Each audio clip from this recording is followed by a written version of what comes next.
اعوذ باللہ من الشیطان الرجیم بسم اللہ الرحمن الرحیم۔ امام زیدی رحمۃ اللہ علیہ سے نقل ہے کہ حضرت عمر رضی اللہ تعالیٰ عنہ روتے ہوئے حضور نبی کریم صلی اللہ علیہ وآلہ وسلم کی خدمت میں حاضر ہوئے۔ آپ نے وجہ پوچھی تو عرض کیا کہ یا رسول اللہ صلی اللہ علیہ وآلہ وسلم، دروازے پر ایک نوجوان رو رہا ہے جس نے میرا دل جلا دیا ہے۔ فرمایا عمر، اسے اندر لے آؤ۔ وہ نوجوان روتا ہوا آپ صلی اللہ علیہ وآلہ وسلم کی خدمت میں حاضر ہوا۔ حضور صلی اللہ علیہ وآلہ وسلم نے اس سے رونے کی وجہ پوچھی۔ کہنے لگا، یا رسول اللہ، میرے گناہوں کا ڈھیر مجھے رلا رہا ہے اور مجھے جبار سے ڈر آتا ہے، وہ مجھ پر غضب ناک ہوگا۔ جس نے فرمایا، آپ نے فرمایا، نوجوان، کیا تو نے اللہ کے ساتھ کسی کو شریک ٹھہرایا ہے؟ عرض کیا، نہیں۔ کیا تو نے کسی جان کو ناحق قتل کیا ہے؟ عرض کیا، نہیں۔ آپ نے ارشاد فرمایا کہ اللہ تعالیٰ تیرے گناہوں کو معاف فرما دے گا، اگرچہ 7 آسمانوں 7 زمینوں اور تمام پہاڑوں کے برابر ہوں۔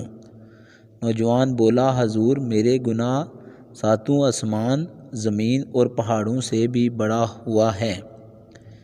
آپ نے ارشاد فرمایا، تیرا گناہ بڑا ہے یا اللہ؟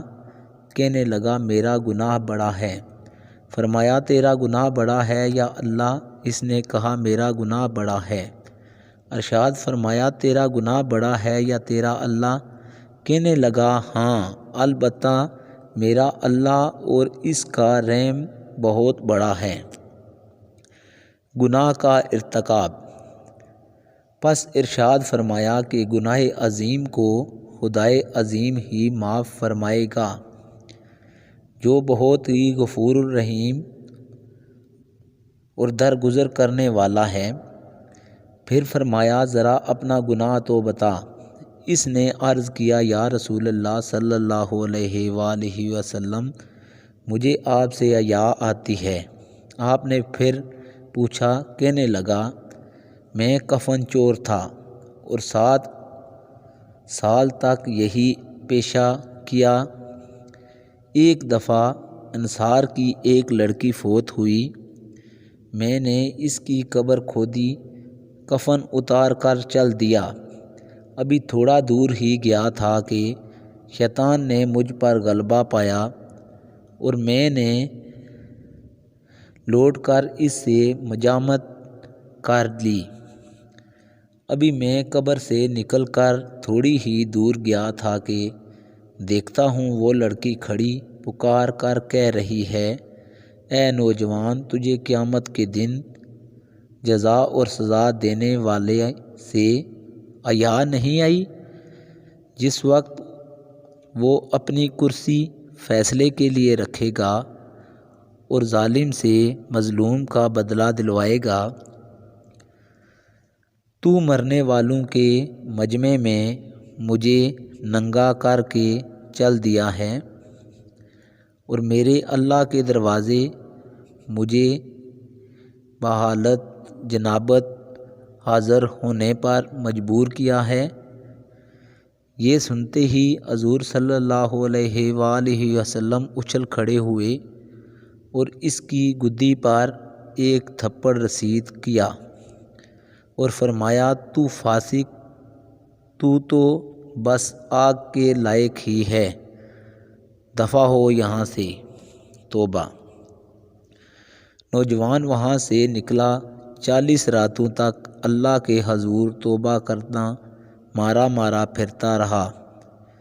40 راتوں کے بعد آسمانوں کی طرف سر اٹھا کر کہنے لگا، اے محمد صلی اللہ علیہ وآلہ وسلم کے خدا، آدم اور حوا کے معبود، اگر تجھے میری توبہ منظور ہے تو حضور صلی اللہ علیہ وآلہ وسلم اور آپ کے صحابہ کرام کو اس کی خبر دے دے، ورنہ پھر آگ بھیج کر مجھے جلا دیں۔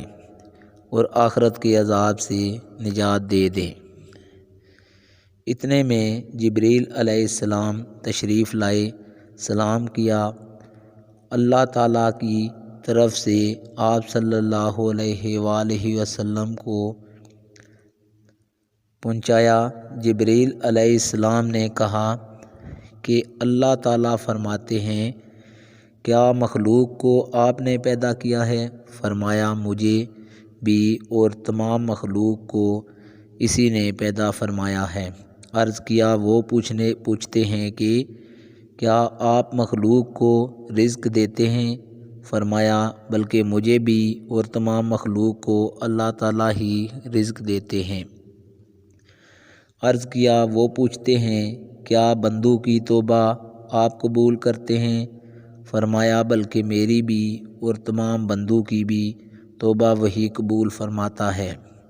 پھر کہا کہ اللہ تعالیٰ فرماتا ہے، میں نے اپنے بندے کی توبہ قبول کر لی ہے، آپ بھی اس پر نگاہ شفقت فرمائیے۔ حضور صلی اللہ علیہ وآلہ وسلم نے اس نوجوان کو بلا کر اسے توبہ قبول ہونے کی بشارت سنائی۔ سبق: اس واقعے سے ہمیں یہ سبق ملتا ہے کہ عقل مند آدمی کو اس سے سبق لینا چاہیے اور جاننا چاہیے کہ زندہ کے ساتھ زنا کرنا مردے کے ساتھ زنا کرنے سے زیادہ بڑا گناہ ہے۔ اس کی معافی کے لیے حقیقی اور سچی توبہ کرنی چاہیے۔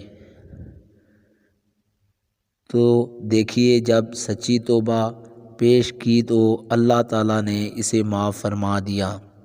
اور یہ بھی ضروری ہے کہ جس حیثیت کا گناہ ہو، توبہ بھی اسی درجے کی ہونی چاہیے۔ اللہ ہم سب کا حامی و ناصر ہو، آمین۔ آج کی ویڈیو دوستو اتنی ہی، اگلی ویڈیو میں آپ لوگوں سے ملاقات ہوگی، تب تک کے لیے اجازت دیجیے، اللہ حافظ۔